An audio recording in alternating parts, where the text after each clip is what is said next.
Good evening, my holy sisters and brothers. It's great to be with you. That was Eitan Katz singing Shlomo Carlebach's Ein Kelokenu. How are you doing? This is a big day. We are going to be finishing, sort of, our journey through Tractate Pesachim, the fourth volume of the Talmud, and beginning our journey through Tractate Shekalim, the fifth volume of the Talmud. This is page 121 of Pesachim, and it actually has, it covers two Mishnas, and the second and last Mishnah of the tractate we're not going to discuss today. I'm going to be saving that for Thursday morning. I misspoke yesterday. I said it was going to be 8 a.m. Pacific. It's 9 a.m. Pacific, but we're going to post about it tomorrow on the main page at Accidental Talmudist. But we're going to make our siyum on Thursday, read that last Mishnah and a very short Gemara on it, and then we'll make all the blessings when we finish a tractate of study, and that will coincide on Thursday with the fast of the firstborns. If you are a firstborn that fasts on the fast of the firstborn, you are excused from making the fast if you're celebrating a siyum, and some say even attending a siyum, a celebration of completing a course of study. So we'll make the blessings, and then we'll make a l'chaim, have a little snack, and that's going to happen Thursday morning. So we actually have very little to cover today from this last page in Tractate Pesachim, and that seemed like a good opportunity to enter Tractate Shekalim. So we're going to be doing the first page of Tractate Shekalim. Let's light up the darkness. So who is with us as we finish Pesachim and open Shekalim on a Monday night? Bill in Berkeley, Pauline in Arkansas, Melissa in Great Neck, Renee in Indy, Sharon in Lebanon, New Jersey, Yehudit in saying Erev Tov in Florence, South Carolina, John in Sedona, PK in Colorado.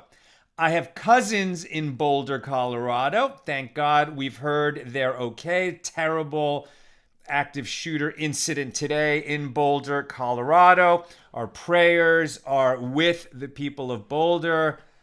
Unimaginable, the survivors, the families of the victims. We pray that God will strengthen and comfort you. I don't really know anything about the story except that it happened, but may the perpetrators receive speed and complete justice. And please God, may we soon see a day when we don't hear about such stories anymore. You can say amen. Also with us tonight, Stephen in New Hampshire, James in Indy, Christo in Lubbock, Paula in Chicago, Donna in Bahama, North Carolina, Paula, hello from the Northwest, Judy in Newport Beach, and Yora in Merced, Alan in Wappingers Falls, Deborah from the mountains in Kern County, Nancy in North Carolina, Steve in Tallahassee, Paula loves the music, Joe in California, Sharon will be at home. Oh no, we'll be at work at that time on Thursday. You'll catch it later. Bill, heavens, 9 a.m. is awfully early for a l'chaim. It's 9 a.m. Pacific. It'll be noon on the East Coast. Think of it that way. Okay. Deborah's asking about Pesachim, Tractate Pesachim, right? That's what we're finishing up now. And Chaim in Charlotte, PK offering prayers to Boulder, Loretta and Harold with us in Oregon. And everyone agreed we should have no more of these incidents. And also Clay in Boiling Springs, South Carolina, not a town I'm familiar with. Welcome, Clay. Over there on the YouTube side, Jacob in Charlotte, Marjorie in Georgia, Lynn in North Texas. Welcome, everybody. Today's learning on AT Daily is sponsored generously by Anna Boyd for the healing of her daughter, Rachel. May we only hear good news. May Rachel have a refuah shlema, a complete healing of body, mind, spirit, everything. We should only hear good news when we say Amen. And Anna, may you and all of your loved ones be showered in blessings. We thank you for sponsoring our learning and making it possible. All the best, and we say Amen. All right, let's finish what we're going to be doing of page, Daf Kuf Chaf Aleph. So page 121. Like I said, we're going to leave a little part of the page to finish on Thursday, when we're actually going to be making our siyum, our completion on this tractate, and then celebrate the blessings and make the l'chaim, etc. We're going to be doing that Thursday morning, 9 a.m. Pacific, noon Eastern. And then in Israel, well, they're not going to be joining us for the siyum for the purpose of breaking their fast, because their fast will probably be over by then anyway. Okay. Where are we? Okay, so we're actually starting at the bottom of page 120, near the bottom on the B side.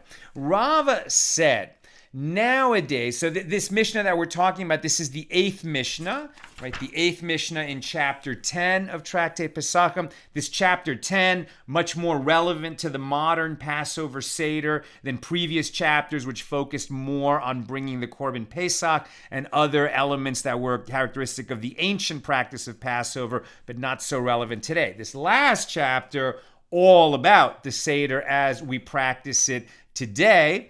But one thing that we're seeing is, so we saw yesterday there was a dispute between Rabbi Akiva and Rabbi Elazar ben Azariah about how late into the night may you eat the Korban Pesach, the Paschal offering, lamb or goat, when the temple was standing and that offering could be brought.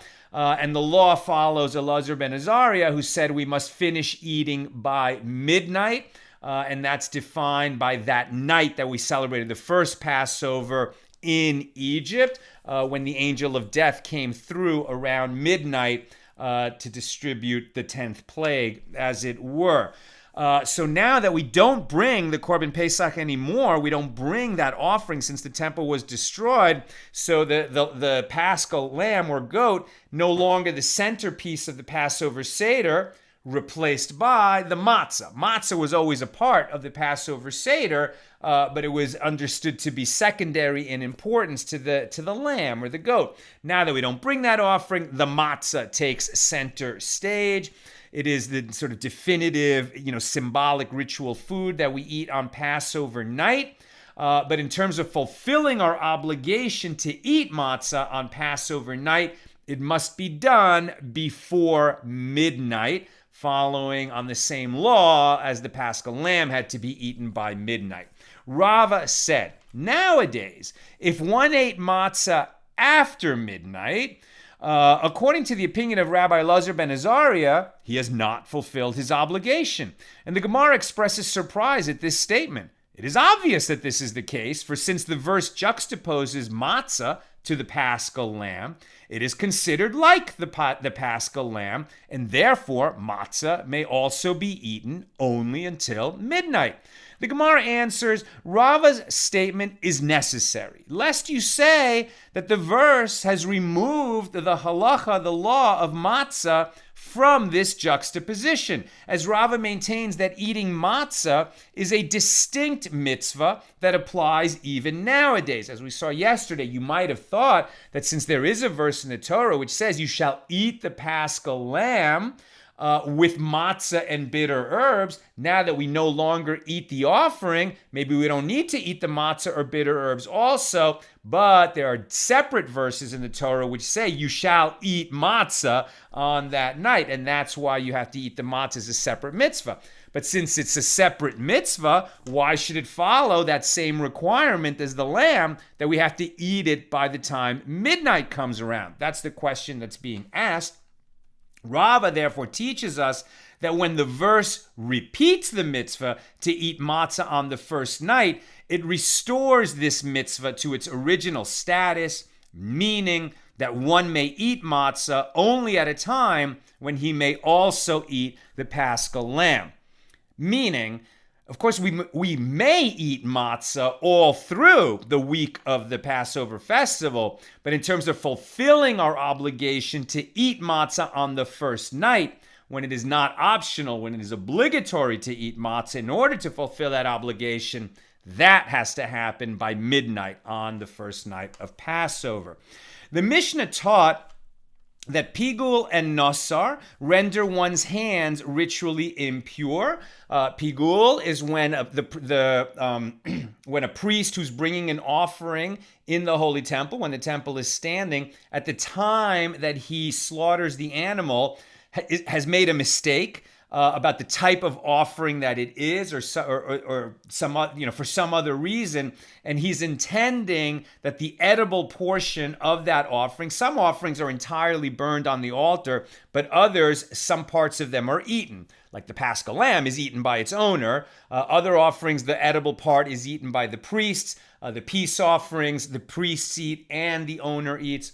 So if the priest has in mind that the edible parts of an offering that has edible parts will be eaten after the time that it is no longer qualified to be eaten, then the offering's disqualified immediately because it was brought with the wrong intention. Or nosar, it was slaughtered with the correct intention. They knew what kind of offering it was, but in the end, some of the meat remained later than the time when it should have been eaten. At that point, it needs to be burned, but somebody who actually touches it, this disqualified meat, because its clock has run out, as it were, the rabbis decreed that priests who touch meat that's disqualified, either because it was slaughtered with the wrong intention or because it's still around after the time of eating it has passed, will render the hands of the priest tameh, ritually impure. And now we're going to find out why. This issue is subject to a dispute between Rav Huna and Rav Chisda. One of them said the reason for this enactment is due to suspected priests. In other words, priests who were suspected of invalidating offerings on purpose. And the other side, and the other one said that the reason is due to lazy priests. Rav Huna and Rav Chisda also disagree about another matter. One of them said that the ritual impurity of nosar and pigul applies even to an olive bulk of the meat, and one of them said that it applies only to an egg bulk. In other words, what is the minimum measure for it to become tameh, ritually impure? And the Gemara explains that there's no dispute between Rav Huna and Rav Chisda concerning the reason for the prohibition. One of these two sages teaches his explanation with regard to the case of pigul, wrong intention at the time that it's slaughtered, mentioned in the Mishnah, and the other one teaches it with regard to nosar, meaning that the meat was still around after its time of eating has passed. And the Gemara elaborates, the one who teaches it with regard to pigul maintains that the reason is due to suspected priests. What does this mean? Rav Steinsaltz explains, as a result of enmity between priests, and how sad is that, right? These men who were born into the kahuna, right? They were born into the priesthood, serving just, 1 week every 6 months in the temple when the temple is standing. Such a privilege, such an honor, hard work, certainly, but a beautiful, beautiful opportunity to perform a service. And yet it happened that there were political rivalries in the temple, and there were times when the priests couldn't stand each other. And so what would happen? As a result of the enmity between priests, one priest might cause the offerings of another to become pigul. And to dissuade priests from doing so, the sages instituted that one who touches pigul is rendered ritually impure, meaning he can no longer serve in the temple because he's impure, until he goes through a purification process, which ensures that the offending priest also suffers from his actions. And the one who teaches the explanation with regard to nosar claims that the reason is due to lazy priests, and in other words, to prevent sloth among the priests, allowing this meat to sit around until its time has passed. And the sages decreed that nosar causes ritual impurity to ensure that the priests ate the sacrificial meat within the allotted time. That is going to complete our basic journey through Tractate Pesachim. As I said before, we're not going to celebrate the Siyum right now. I'm going to save the final Mishnah, Mishnah number 9, which is about the final blessing that we say at the Seder. And we're going to do that on Thursday morning. It's a short Mishnah and a very short Gemara, just three sentences pretty much, as is the commentary on that Mishnah. And then we'll say all the blessings for our completion. And that'll be Thursday morning at 9 a.m. Pacific, noon Eastern. Okay. A new volume. Wow. How exciting. Okay, this is Tractate Shekalim. Very thin. This was half of Tractate Pesachim. This was in 2 volumes, the Laws of Passover. That was 121 pages. Tractate Shekalim is only 22 pages, and all tractates of the Talmud begin on page 2, so it's really only 21 pages. It's short, and there's some very interesting features about this tractate. Okay, so let's just do a little bit of a general introduction. Shekalim is plural of shekel, right? So shekels. It's a form of money, right? The shekel was a kind of money that was used in ancient times. The modern state of Israel uses shekels too, but this was the original shekel. And there was a law given by God through Moses to the Jewish people that there's going to be a collection of the half shekel from every adult Jewish male when the children of Israel are in the wilderness, right? So that first collection was basically for the needs of the tabernacle, right? The tabernacle was the portable temple, the Mishkan, the portable, tent, as it were, acting as a temple, with the altar and the menorah and the table for the showbreads and the incense altar and all the other accoutrements of the temple that would eventually be replaced by the permanent structure that was built by Solomon according to the design of King David in Jerusalem. But for that was 400 years later. So one of the first questions that came up was, well, this collection of the half shekel, was that just once in the desert, or was that going to be a yearly thing? And they said, no, it's definitely an annual thing. Why? Because there's going to be needs of the temple for all, as long as the temple is standing. While it was a tabernacle, eventually replaced by the first temple and then the second temple.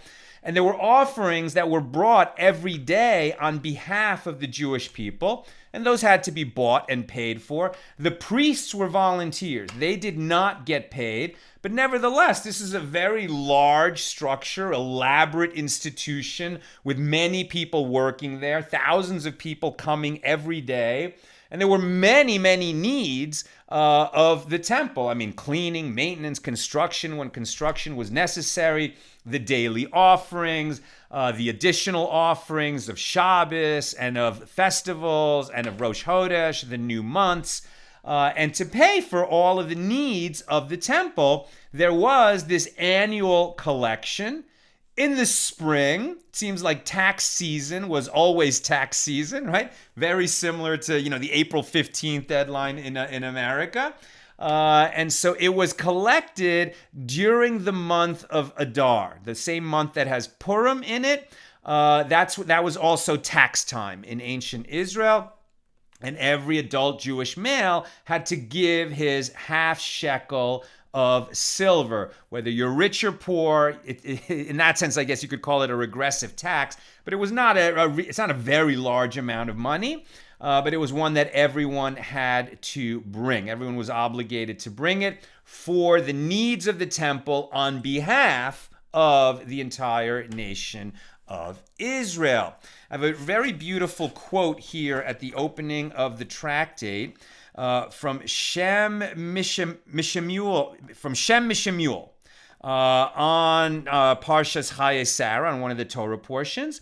And he says, "For it is known, and we have expounded this elsewhere, that the reason we offer a half shekel as opposed to a whole one is to express the idea that an individual is incomplete and not worthy of standing before the Almighty and worshiping Him unless he draws himself closer to the Jewish nation and connects with it. Right? So the half shekel is this beautiful reminder that none of us are whole unless the entire nation is united. Right? And a Jew who separates himself from the Jewish people and says, I don't need that, I don't need Judaism, I don't need the nation, I'm fine on my own, that person can never be whole. Even though they think they're independent and whole, they won't be. Because the Jewish people, whether you're born into it or convert into it, either way, it's a family, right? It's a family, it's a tribe.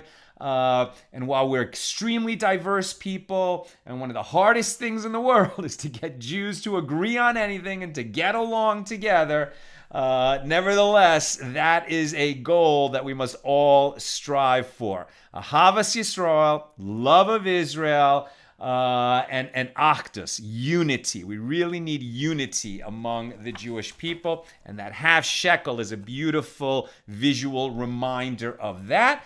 And it comes up every year, as we shall see. Another interesting feature of Tractate Shekalim is that it was not actually part of the Babylonian Talmud. But Sal, it's part of Daf Yomi. We're studying this tractate now on the schedule of Daf Yomi as part of the Babylonian Talmud. Yes, we are. But the volume that has been inserted and has traditionally always been studied as part of the Babylonian Talmud was actually taken out of the Jerusalem Talmud. So the rhythm of the language and the Aramaic, sort of like the Aramaic that was spoken in the Holy Land at the time that the Mishna and the Gemara was being compiled, was a little bit different than the Aramaic that was spoken in the Jewish community in Babylonia. And so there's these differences in rhythm and the way metaphors are used and the syntax. The Mishnas themselves are a little bit more compact. Why was Shekalim not studied in itself in that Babylonian community? Unclear. Perhaps it just seemed a little bit more particular to Israel, but that doesn't seem like a good explanation, because the idea that the Jews had to contribute the half shekel when the temple was standing was an obligation not only on the Jews that were living in the Holy Land, but on all Jews everywhere, even the ones that were living in diaspora at the time that Israel was there and the temple was standing. Still, all the Jews who might have been living in Rome or living in Bavel or living in other distant lands, they would send their shekels in so that they could be part of keeping up the temple. All right, let's get into it. The first Mishnah here on Daf Base, right? Page 2 of Tractate Shekalim. As I said before, all tractates of the Talmud begin on page 2. There never is a page 1. I guess page 1 was understood to be the title page at the time that these pages were all sort of numbered and standardized, which, by the way, was pretty late in the evolution of the Talmud.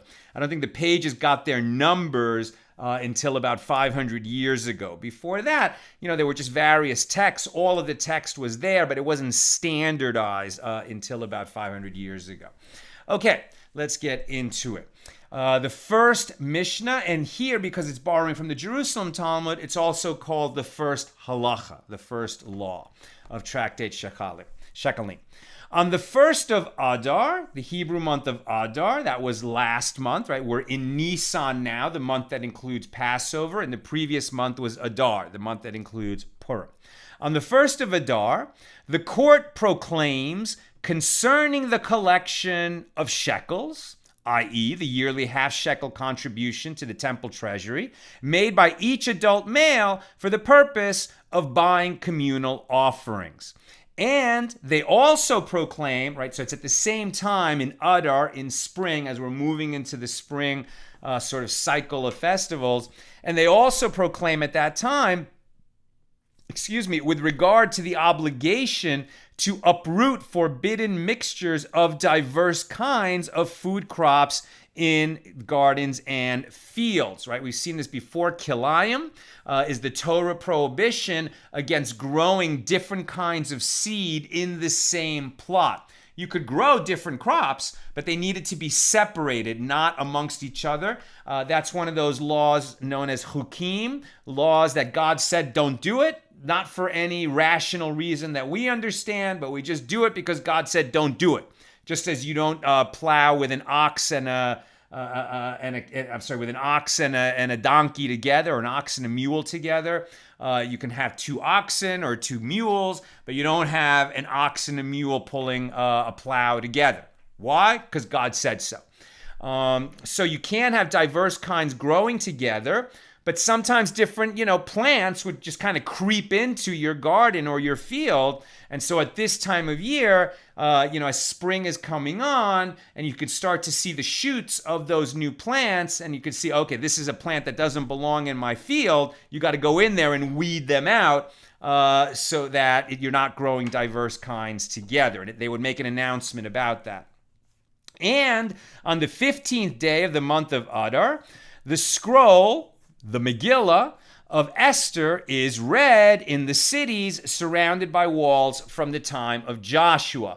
Right, so when we just had Purim a few weeks ago, we celebrate Purim throughout the world on the 14th, which is the day that Purim was sort of celebrated at the time of the Esther story. But the Jews in Shushan, the capital of Persia, had an extra day of sort of, dealing with their enemies. And so the tradition has it, as it's written in the book of Esther, that in walled cities, meaning that they were walled at the time that Joshua conquered Israel, they celebrate Purim a day later, and that's called Shushan Purim.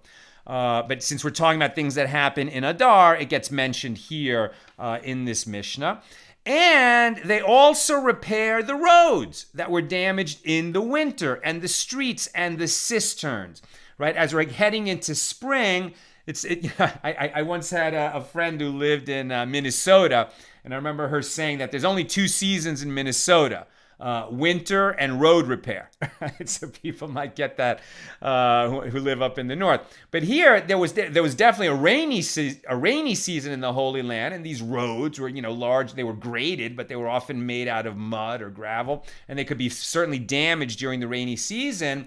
And with the month of Nisan coming, and all the pilgrims who would come to Jerusalem for Passover, they needed to get those roads repaired. So this was the time that they did that. And at that time, they perform all that is necessary for public welfare. And they also mark the Jewish grave sites anew so that people would know their location and avoid ritual impurity. If you walk over a grave, you become tameh. If you don't know where the graves are, then you have situations of doubt where you might have become tameh and not, and that could really mess up going to Jerusalem for Passover, where you want to participate in eating the Korban Pesach at the time the temple was standing. But if you're tameh, you're disqualified from eating the Korban Pesach. So they want to make sure they knew where the graves were, not just the cemeteries, but even individual graves that might have happened for whatever reason, and those needed to be marked. And agents of the court also go out to inspect the fields for diverse kinds, right? So they make this announcement that the farmers and gardeners need to pull, crops that don't belong among their main crop from their fields and gardens. And agents of the court actually go out and inspect the farms and gardens to make sure that people aren't doing that, or make sure that they are weeding out the crops that don't belong there. That's the Mishnah, and now we enter the Gemara, the commentary. The Mishnah taught that the court would issue a proclamation concerning the new shekels on the 1st of Adar. And the Gemara asks, and why specifically on the 1st of Adar?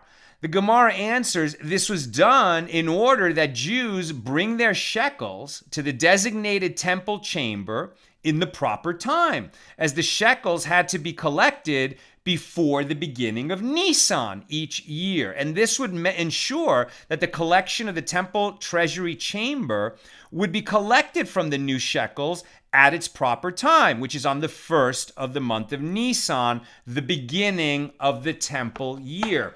Now, Rosh Hashanah is the beginning of the year. Why would Nisan be the beginning of the temple year?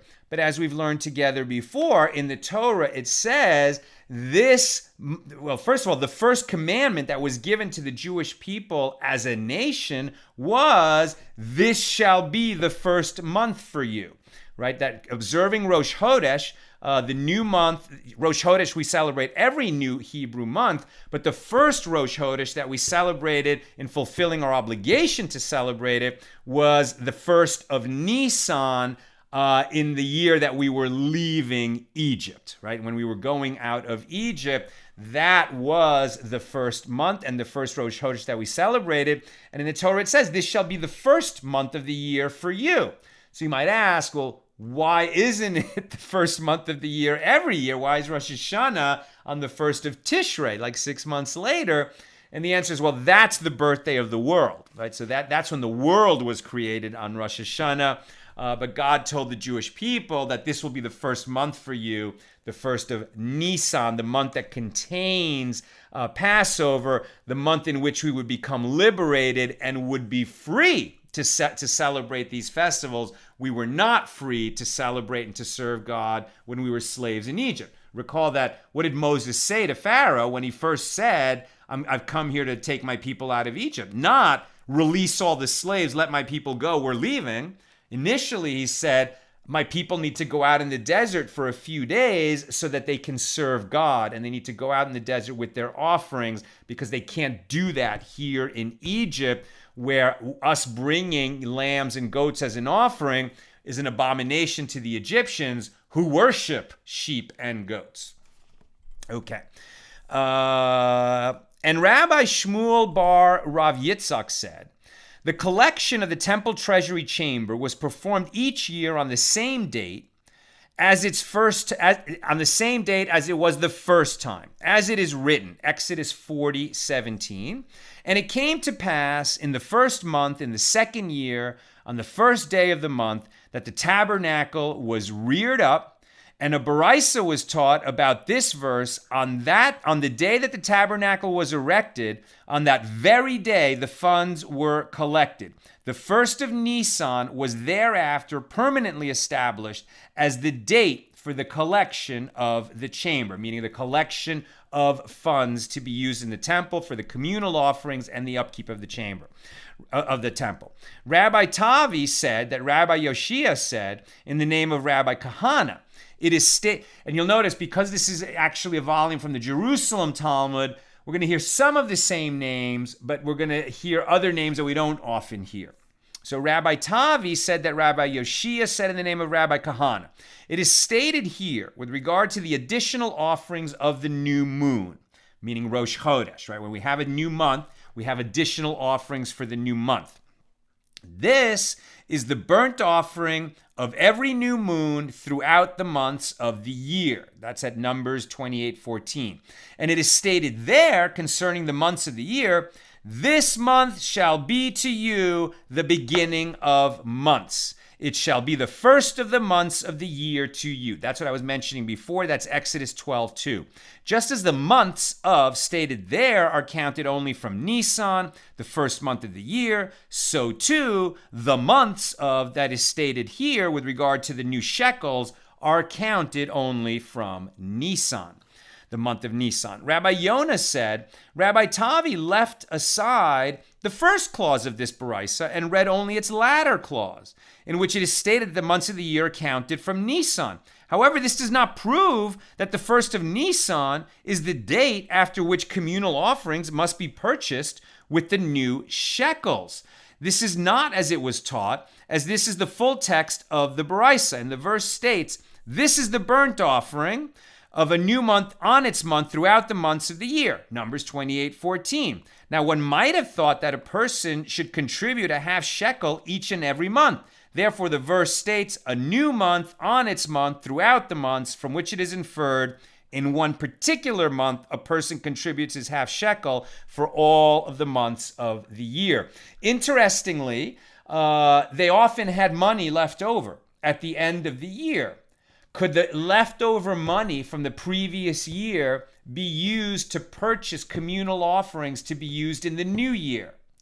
No, right? Once we get to Nisan, it's a new year, and the new offerings of that year have to come from the contributions from the nation given in that year. And the leftover money was used for other stuff, but not for offerings.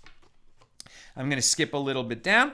The Mishnah taught that on the 1st of Adar, the court would issue a proclamation concerning the new shekels. The Gemara asks, what does it mean that they proclaim? Rav Huna said they announce publicly that everyone is obligated to donate the half shekel. As you say, in quoting the verse, and they made a proclamation throughout Judea and Jerusalem to bring in for the Lord the tax that Moses, the servant of God, laid upon Israel in the wilderness. That's a direct quote from the Bible, second book of Chronicles 24:9. The tax of Moses is the half shekel that the Israelites were obligated to donate.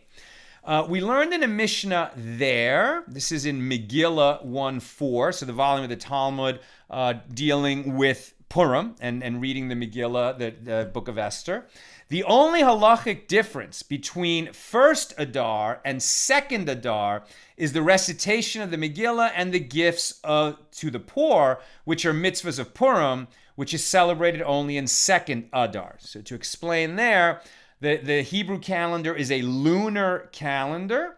It falls quite short of the 365 days of the solar year. And of course, originally the calendar wasn't even fixed at all. It was when there was a new moon, they declared a new month. And sometimes, they had to receive testimony from witnesses who went out and saw the exact sliver of the moon that tells us that the new month has started. And so at any rate, that's not really that relevant to this. The point is that because it's a lunar year, if you just don't sort of have some kind of a leap year with some frequency, the lunar year will very much shift, and you'll end up having a spring holiday like Passover in the fall or the winter. So how do they fix it so that it stays reasonably consistent with the solar year?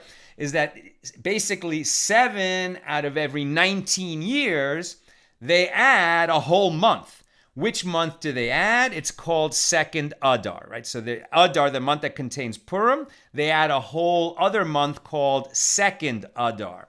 So when is Purim celebrated? In first Adar or second Adar? And you might think it's first Adar because the second one is just to add in, to make the calendar work out okay. But in fact, Purim is celebrated in second Adar so that it remains, about a month away from Passover. So now that they're saying is, well, so how do first Adar and second Adar compare to each other? And the question we're headed for is, well, we collect the funds of the temple treasury in Adar. So if there's two Adars, Adar 1 and 2, in which month do we collect that tax, the Shekalim for the temple? That's where we're headed. So the Gemara comments, Rabbi Simon says in the name of Rabbi Yehoshua ben Levi, the proclamations about the new shekels and about diverse kinds growing in the gardens and fields are also between them. In other words, they are performed in second Adar and not first Adar. So this proclamation of collecting the shekels doesn't happen in first Adar. When there is a second Adar, we do the collection in the second Adar. And we'll explain why.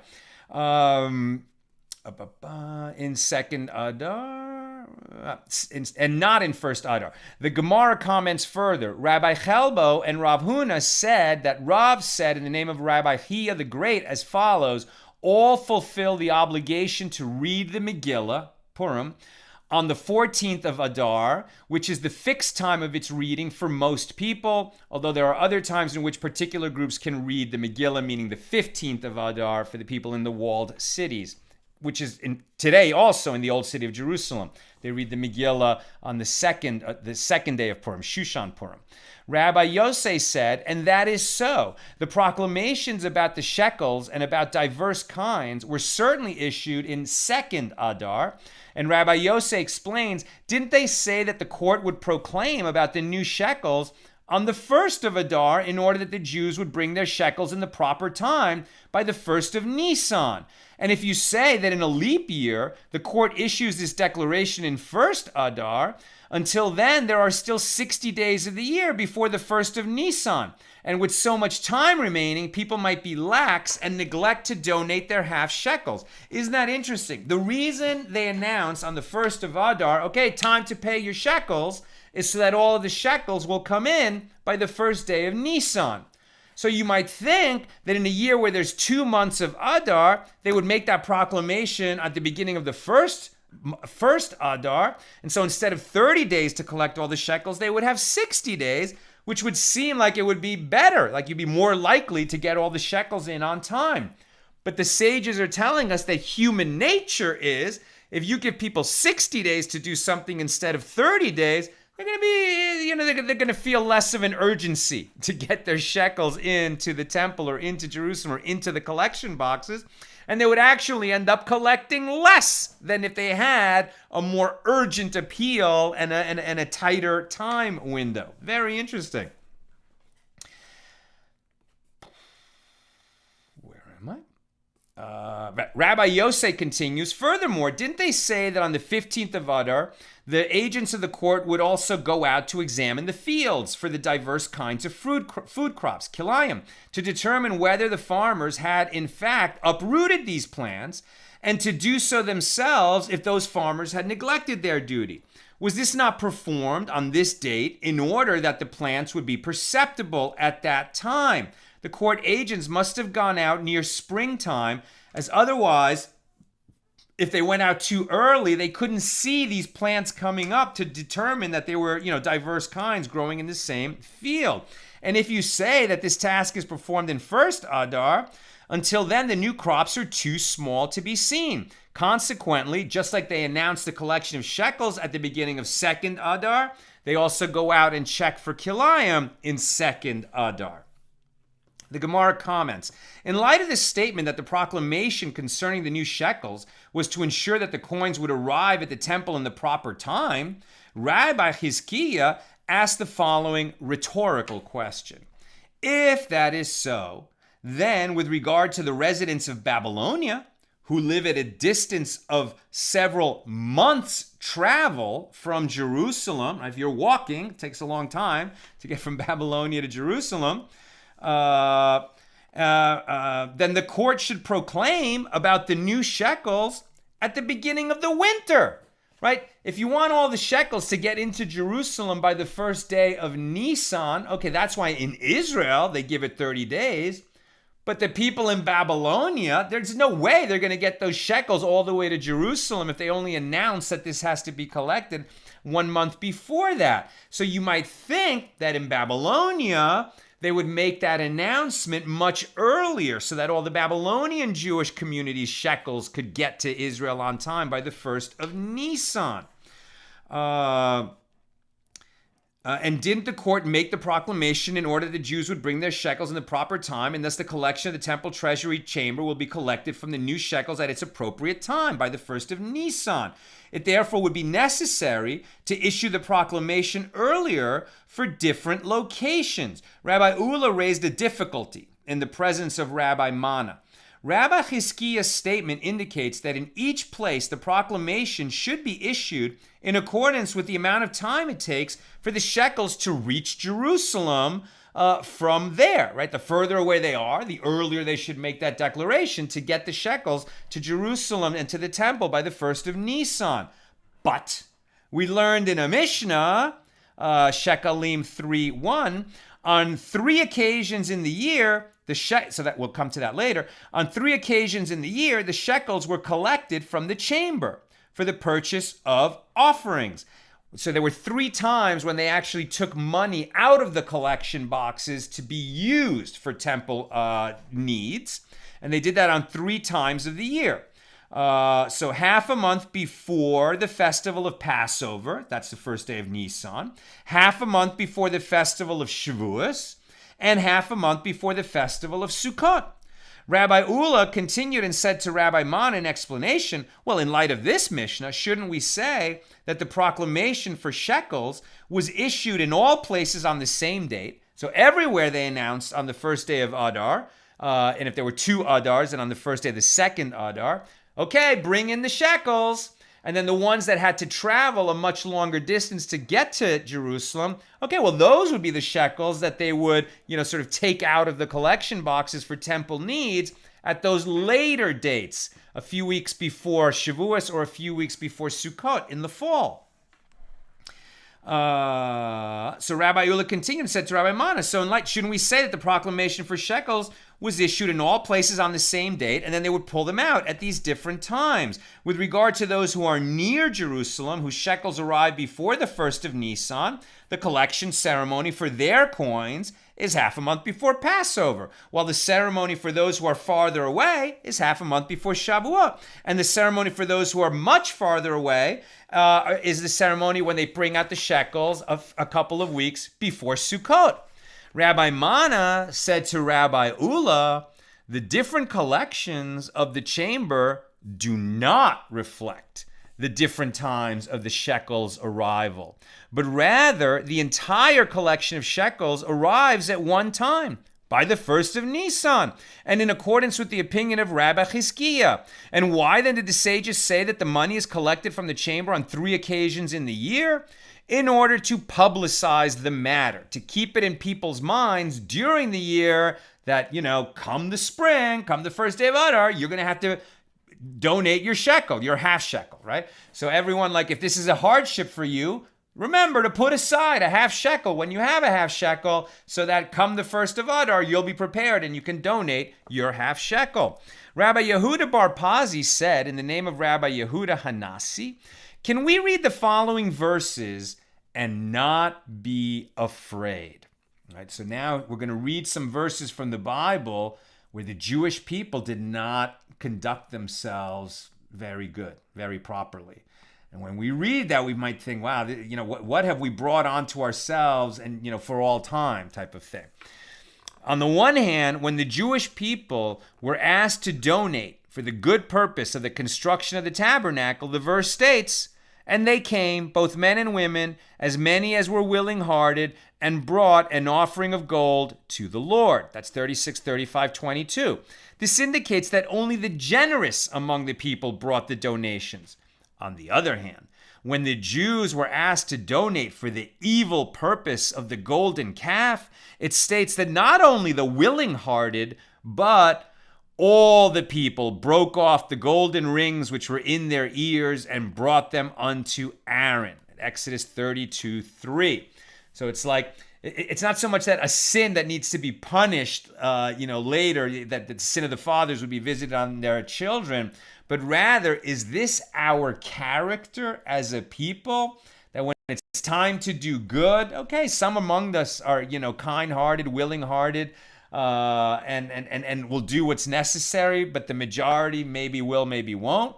But when it's time to do evil, right, when we're ruled by our evil inclination, then everybody rushes to do that thing. It's a terrible characterization of us. And a similar idea is found with regard to the people's initiatives.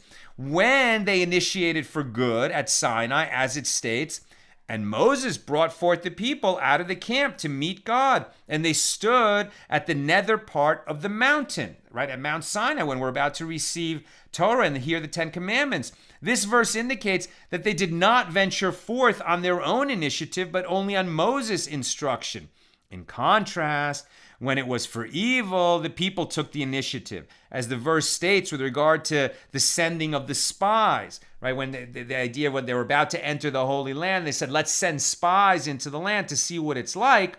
12 went in, 12 came out, but only 2, Joshua and Caleb, brought a good report. The other 10 said, it's a beautiful land, but it's inhabited by giants. They're going to kill us. We'll never be able to conquer it. It made the people panic, and that's when God got really mad at the Jewish people, even more than the golden calf, which was just like a panic about losing Moses, and wasn't really an idol like to replace God. It was more like to replace Moses as some kind of intermediary between us and God. Terrible sin, but almost like psychologically understandable.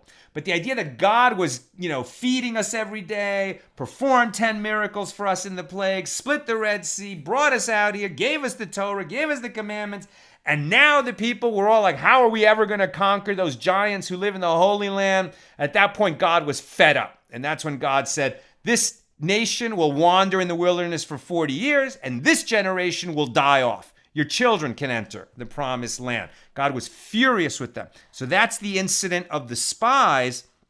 And about the spies, it says, the verse at Deuteronomy 1:22, and you came near to me, every one of you, and said, let us send men before us that they may search the land for us and bring us back word of the way by which we must go up and the cities unto which we shall come. Right, so Moses saying to the people during his final sermon in the book of Deuteronomy, and you came near to me, every one of you, right? Moses had to urge them to go to Mount Sinai. When it was time to send the spies, like they all spontaneously said, no, send spies, send that, like this idea of how fear can spread through a population and cause everyone to act like idiots, right? Another example, for good, right? The contrast how we act when it's a good purpose and how we act when it's an evil purpose or a mistaken purpose, let's say. Another example, for good, with regard to the song at the Red Sea, after the Israelites were rescued from the Egyptians, it is stated, then sang Moses and the children of Israel this song unto the Lord, and spoke, saying, I will sing unto the Lord, for he is highly exalted. Exodus 15:1. They did not start singing of their own accord, but merely followed Moses' lead. Yet, for evil, after the spies delivered their report upon their return from Eretz Yisrael, the verse states, and all the congregation lifted up their voice and cried, and the people wept that night, right? So the way that they were seized by panic was so easy. It just swept through them. But did they all, did the initiative to sing God's praises sweep through all of them with the same kind of energy? What can we say? That seems like human nature, right? Panic sweeps through a room much faster, than a good energy of faith and acknowledgement and praise for the Holy One. I am just about done, so if you have questions or comments, get them in now. The last paragraph I'm reading today. Oh, no, just a couple more. I'm going to skip that. Okay. And it was taught in the Baraisa that Rabbi Shimon ben Gamliel says, all the mitzvahs that are practiced in the second month of Adar are not practiced in the first month of Adar, apart from the prohibitions against eulogy and fasting on Purim, which apply equally in both the first Adar and the second Adar. Rabbi Ba said, citing Rabbi Yirmiyah in the name of Rav, and similarly Rabbi Simon in the name of Rabbi Yehoshua ben Levi, the halacha is in accordance with the opinion of Rabbi Shimon ben Gamliel. Rav Huna the Great from Tzipori said, Rabbi Hanina instituted the custom in Tzipori in accordance with this opinion of Rabbi Shimon ben Gamliel. And the Gemara infers, Rav Huna did not say that according to Rabbi Hanina, the law is in accordance with the opinion of Rabbi Shimon ben Gamliel, i.e. as a definitive ruling. Rather, he meant that Rabbi Hanina merely instituted the custom in practice, even though it is not a definitive halacha. However, with regard to the issue of dating legal documents, we're just making a distinction between how is first Adar different than second Adar, other than the fact that we read the Megillah in second Adar. But with regard to the issue of dating legal documents, right, in a month where you have 2 Adars, right, and my son, by the way, was born in second Adar, right, so he was born in a leap year.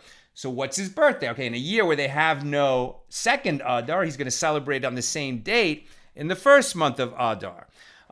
So that's a kind of question that can come up. So what if you have a legal document, like maybe a couple got divorced and a get was given, and it happened in second Adar? So, what if you didn't indicate that it happened in second Adar? You just said Adar, even though it was a year that had 2 Adars. Is that now a legally binding document or not?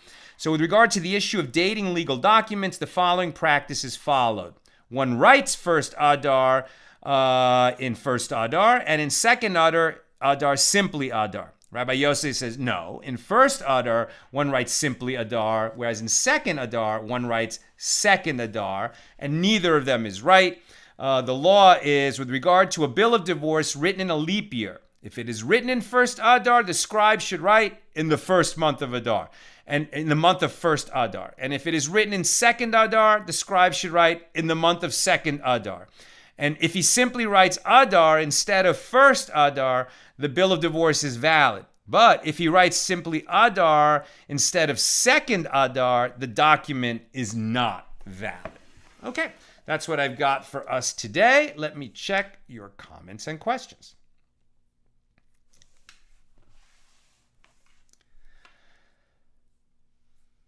Hold on a second. This has got to reload. Okay, so Steve Ribic. And Steve, let me know how to pronounce your name. It's spelled R-I-B-I-C-H, and I'm not sure if it's Ribich or Ribich or Ribic. I'm guessing it's probably Ribich, but let me know. So weren't the priests from the tribe of Levi and were not allocated land as the other tribes? Correct. And I can't remember how they were supported. So they weren't given land, but they weren't paid for their service in the temple, right? But yes, they received a tax, but that's different. So that's tithing, right? The shekel is not part of the tithing process.